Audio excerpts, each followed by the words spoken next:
Good evening and welcome to G24 for this very first edition of the G24 News. Now the top stories. Former French President Nicolas Sarkozy lost a final court appeal on Tuesday against an order that he should stand trial on charges of illegal financing for his 2012 election campaign. The embassy of China in Gabon gathered this September 30th with Friends of China at its headquarters in Libreville. Several members of the Gabonese government took part, including Minister Alain-Claude Bilebizé. That's all for our top stories. Stay with us for more details in this newscast.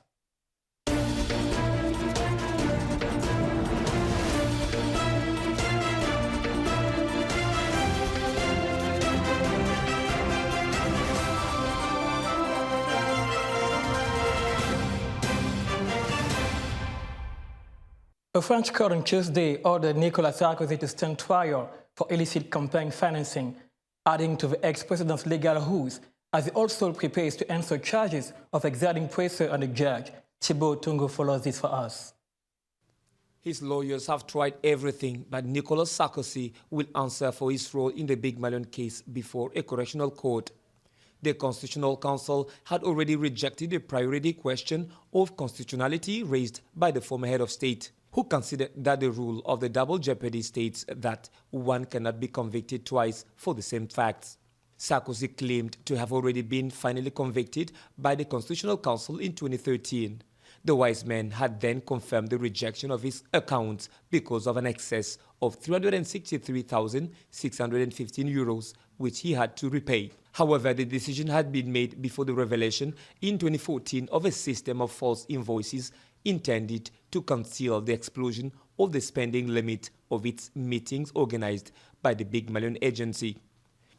The Supreme Court of the Judicial Order had therefore definitely validated the order of reference on October 1st, while the advisors of Nicolas Sarkozy had pointed out that one of the examining magistrates had refused to sign the order for reference, thus marking his disagreement with the first judge hearing the application. Politics in Cameroon, where key leaders of the Anglophone separatist movement boycotted the first day of a national debate. More in this report with Yana Kenenge. As the 5-day talks opened at the Congressional Palace in the capital city of Yaoundé on Monday, Prime Minister Joseph Dangote called all the participants to be true architects of peace. Dangote, who was leading the negotiations, added that the preoccupations between the opposing sides were not unsolvable.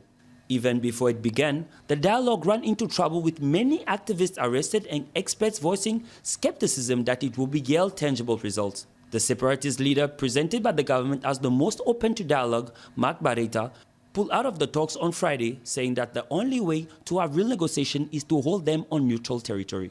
Of the 16 separatist leaders invited, those heading armed groups such as Ebenezer Akwanga and Cho Ayaba are also snubbing the talks.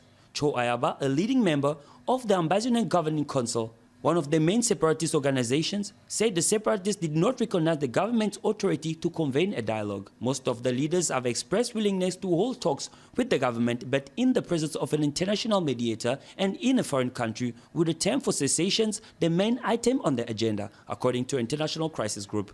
Nearly 3,000 have died and 500,000 fled their homes since fighting broke out in 2017 between the army and their siegers who want independence for 2 Cameroonese English-speaking provinces.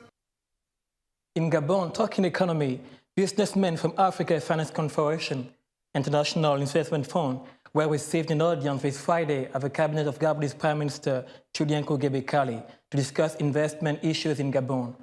More in this report. Introduced to the Prime Minister's office by Olam's Group President and CEO, Gangan Gupta, the business delegation went not only to pay to the Prime Minister the courtesy, but also and above all to express his gratitude to him. Their spokesperson, Zamaila Zubahuri, on their way out, said that the AFC Group has been a major investor in the Cork Special Economic Zone for some years. It should be noted that the AFC Group invests in wood processing, which, according to the spokesperson, has added value to the Gabonese economy. For him, investment has made possible to increase the wood yield rate from 45% to 98% in Gabon. Somaila Zubauru expressed his satisfaction and gratitude to the Gabonese authorities who continue to encourage international economic operators to invest in Gabon. There are several factors, according to him, that bring businessmen to invest in Gabon, including the stability of the country. The Coque Special Economic Zone is a good example of the project and can now be exported to other African countries, he said. Still in Gabon, where the Embassy of China in Gabon gathered this September 30th with friends of China at its headquarters in Libreville, Yad Kenege brings us more in this report. The Chinese embassy in Gabon has gathered many friends of China in Libreville on September 30th for the celebration of their independence. Several members of the Gabonese government took part, including Alain-Claude Bilibinze, Minister of Foreign Affairs. The prosperity of the new China was reviewed by the ambassador Chang Chung-hu, who also praised the excellent relations between the countries. For 70 years, China has been committed to enhance harmonious coexistence between man and nature. Of the world's reforested land between 2000 and the year 2017, a quarter comes from China, as we are not only a major contributor to the signing of the Paris Climate Change Agreements, but also a firm executor of its application. For 70 years, China has been expanding its openness to the outside.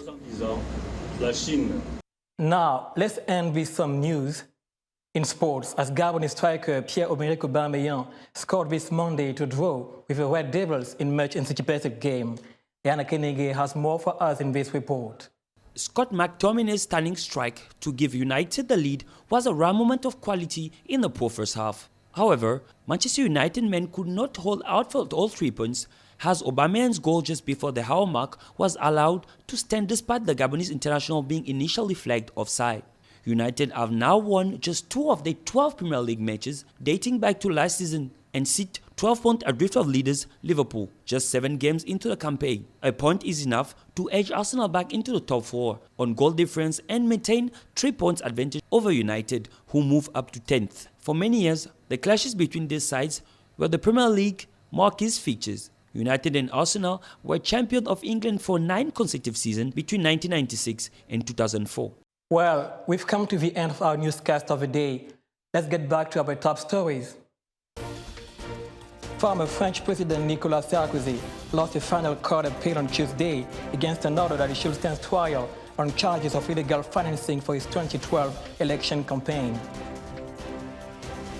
The Embassy of China in Gabon gathered this September 30th with friends of China in Libreville. Several members of the Gabonese government took part, including Minister of Foreign Affairs, Alain-Claude Bilibinze. That's all for our newscast of the day. You can follow us on our social networks, YouTube, Facebook, and Twitter. Stay tuned on G24 for further news. Thank you.